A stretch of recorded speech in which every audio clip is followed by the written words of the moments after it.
I have always been civil with my half-brother. We were close as kids, but he started to have an attitude at 13 and pretty much stopped being nice, and started messing with my things / making fun of me and doing pranks to annoy me / privacy, was gone with him coming into my room and taking my things. Whenever I complained, my stepmom would normalize his behavior and make excuses. My dad never really grounded him and thought that talking to him will get him to behave better. I'm currently in college. I live in a rented apartment and have car to help me get to the university or other places. The car isn't expensive or fancy at all. I saved up for it 2 years ago. I decided to have Christmas dinner with my family. It's the perfect opportunity to be with family since I haven't seen my dad in a while. I arrived at my dad's house and left my purse and my keys on the kitchen island after my stepmom told me to help with dinner. My half-brother started talking about my car in the kitchen while my stepmom was listening and asked if he could take it for a couple of hours to hang out with friends. I politely told him no. He threw a fit and brought up how I needed to relax and not worry, but my answer was still the same. While we were sitting at the dinner table, my half-brother got up, washed his hands, and I thought he went outside.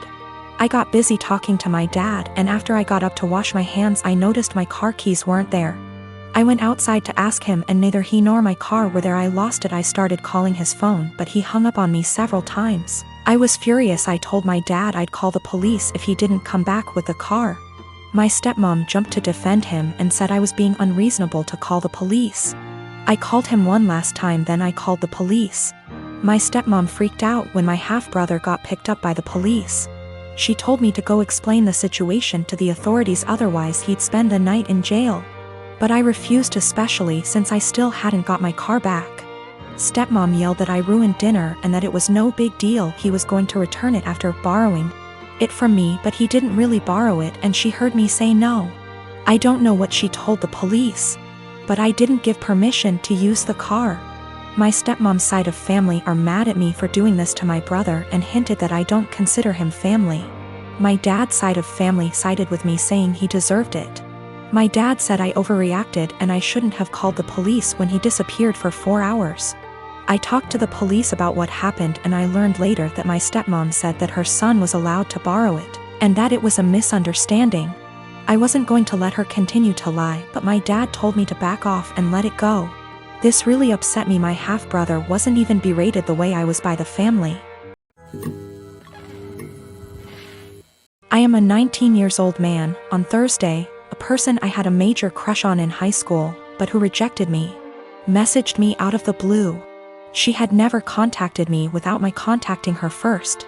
And at one point I realized she had me blocked on social media, and so I found it odd that she was suddenly being friendly. After sending a couple of greetings / questions about how I've been, she said that she was going to have some people over and wanted to know if I would get the beer. The drinking age where we are is 19, and she and the people who were going to chill were all 18. The liquor stores in my area all card. I thought it was silly that my being a month older meant I could buy liquor and they couldn't, and so I said I would love to go. She said, "Thanks, I'll pick you up at 7. 7 o'clock rolled around, and she texted me to say she was in front of my house. I went out dressed and ready to chill with some people, and she drove me to the liquor store. When we got there, I asked what beer she wanted me to get, and she told me to get Budweiser. I hid my disappointment as well as I could, but it was her party, so I went in and bought 2 cases of 24. I got back in the car and said, "Let's party," and she was eerily quiet. I noticed that she wasn't driving towards her neighborhood, but rather back towards mine. I thought she had moved or something, but didn't want to press the issue. When she turned down my street, I finally figured it out. She was being purposefully vague about the invitation because she wanted me to get the beer. But she wanted a way out when she told me I wasn't actually invited in the first place.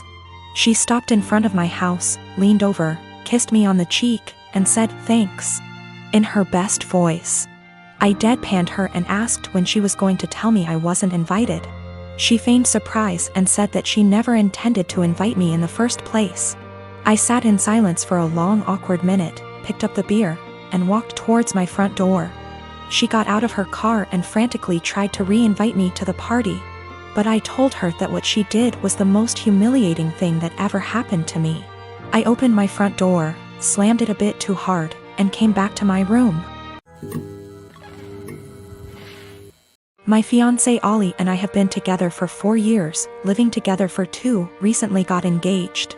Our relationship has been great for the most part. One of the few things we disagree on is animals. I love animals and Ollie feels indifferent towards most animals. To give a little background about me, I've always been an animal lover.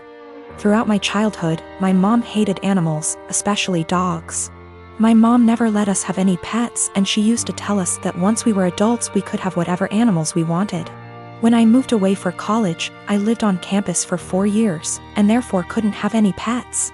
I've wanted a dog for as long as I could remember, but up until recently it wasn't in the cards for me to have a dog. Ollie and I currently live in a not-so-pet-friendly city for renters. I always lived in apartments that never allowed pets, even with a pet deposit. When Ollie and I met, I told her about wanting to get a dog someday. Ollie told me that she doesn't like a lot of dogs, but would be open to the right dog. This was in the very beginning of us meeting. I basically made it really clear that I will own a dog one day. Throughout our relationship, I would occasionally bring up wanting a dog. Ollie would remind me that our apartment doesn't allow for pets, which was true. Ollie and I agreed that once we moved into a place that allowed for pets, we would look into getting a dog. About 2 months ago, Ollie and I moved into a house just outside of the city we work in. The house is a good size for the 2 of us, plus extra. The landlord is pet-friendly, and the house has a huge, fenced-in yard. It's a much more residential area, and there's a dog park about 3 blocks from the house. On top of the house being perfect for a dog, I'm in a financial place where I can afford a dog. I make very good money and I don't have to travel for work. I'm mentally prepared for potential pet fees and other expenses for having people watch the dog. Since we're finally settled in the house, I decided to mention to Ollie again about going to the shelter and looking at the adoptable dogs. Only this time, Ollie didn't have an excuse for why we couldn't get one. After a few weak excuses, sometimes we go away, Ollie broke down and told me that she doesn't want a dog. In fact, she's never wanted a dog. She was hoping I would forget about my dreams of wanting a dog. I'm not sure what to do. I'm trying to reason with Ollie, but she said her answer will always be no to a dog. She just doesn't like them and doesn't want them. She basically gave me an ultimatum, either her or my potential dog. I'm feeling shitty about this, because I always made it clear to her that I was going to want a dog someday. I feel like she was banking on something unrealistic, and now she's putting me in a lousy spot. My daughter is 14. The divorce between me and her mom is still an open wound, but we try our best to make everything feel as normal as possible with the split. I remarried to my wife Isla. My daughter isn't mean, but she does not view her as a mom, which I am is okay. As long as she's respectful, which she is, they do plenty together, they go out, took an interest in cooking together, watching shows together, etc. I've told Isla to be patient with my daughter. If something is wrong, I'd expect her to come to me and I will talk with my daughter and make sure we resolve the issue. But as far as the harsh parts of parenting, that's up to me. So the other day, my daughter came to me saying she wanted to go to her mother's. I asked why she did because she looked upset. She said to ask my wife. I called her mom and she said she'd pick her up but hasn't heard any issues from my daughter. My daughter's birthday is coming up. We are doing a quince for her. She's very excited. So Isla went to my daughter, saying that she wanted to have a quince, just with us, meaning without her mother or her family. When my daughter said she wanted her mom there, especially because of how big of a deal this is. And Isla was pretty much trying to force the issue and telling her that she can do one here and just as big. My daughter asked why she's trying to leave her mom out of such an important event. And Isla got mad at her for that and accused her of being bratty, and if she wants her mom so bad she should go there. I was so confused. What argument even is that? First of all, there's a reason she went behind my back and told my daughter. Second of all, she's not my kid's mother. And the more she tried to replace her, the more my daughter will resent her. Third of all, she's never welcome to insult my daughter because of her issues, and I don't know where and why she thought this would fly. I told her this, and her argument was that she wanted to be noticed by my daughter and why I care so little about her feelings. I told her my daughter notices her. They go out in girls' days weekly, they go out, watch movies together, etc. My daughter has been plenty inviting to her. Frankly, I'm surprised at how well she's opened up to her, but now she will have to earn her trust back. She again asked why I keep taking my daughter's side and not meeting her in the middle. I told her she's wrong here, simple as that. I could have if she didn't do it like this. I told her that if she expects me to turn on my daughter, she's out of her mind, and my daughter comes first in any situation. She started crying and accused me and saying she's in second place, to which I confirmed. I would never want her to put me over a kid. She left and now isn't speaking to me. V asked my daughter if this behavior was consistent. She said that she feels like Isla makes it a point to not talk about her mom, but nothing this extreme.